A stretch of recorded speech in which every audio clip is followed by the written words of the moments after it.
ano, presidente, a lei orçamentária aprovada e que balanço se faz dessa última reunião e do resultado da votação? Meu caro amigo Carlos Alfeu, ouvinte da Rádio Jornal, na verdade a última reunião eu acho que foi, posso dizer, mais importante, que a gente estava decidindo o futuro financeiro de Limoeiro, de 2014. Então foi a aprovação do orçamento de 2014. Então, 116 milhões, eu não concordava, como também os vereadores não concordavam do artigo 8, 10 e o 11, que dá direito do prefeito pegar 30%, investir onde quiser, sem dar satisfação à Câmara.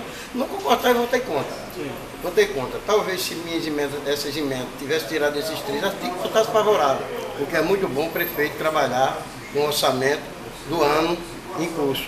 Então, eu acho que passou, agora não tira o direito de eu fiscalizar. Irei fiscalizar, os vereadores também têm o direito. O importante é que tirou o poder muito dos vereadores aí. Tirou a força do legislativo, porque hoje ele pode fazer um projeto, fazer um empréstimo, sem dar satisfação à Câmara. Isso aí, o vereador foi eleito para quê? Para fiscalizar, ter autonomia de cobrar do prefeito. E não está chegando, e com certeza foi dado um cheque em branco a ele para ele fazer o que bem quiser. O que o vereador Daniel fez com o senhor que o senhor não gostou? Não, na verdade, o vereador Daniel eu falei na tribuna que ele foi muito infeliz.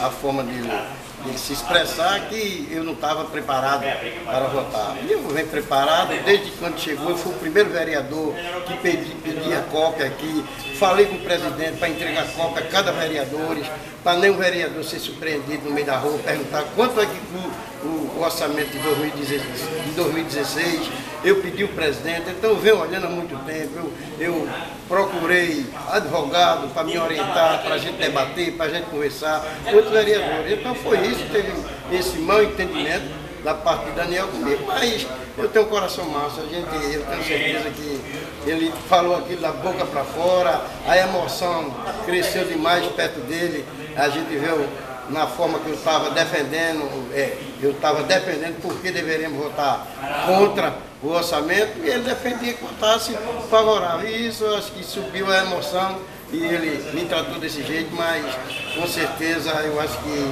ele foi muito infeliz nesse momento. Dizer isso. O ano foi bom? Tranquilo. Só teve esses acidentes comigo na moto, passei 60 dias em casa, mas graças a Deus apresentei muito requerimento, pedido da sociedade, muitos foi atendido até pelo governo do estado, as emendas minhas, as 3 principais não foi, mas outra foi atendida, então posso dizer que é um ano positivo e 2014 vai ser muito melhor, com certeza, do que 2013. Muito dinheiro no bolso, saúde para dar e vender? Rapaz, dinheiro, agora saúde, muita fé, que é o principal. O principal, ao ver, a gente tem fé, prosperidade, e amizade. Eu acho que a riqueza do ser humano é a amizade.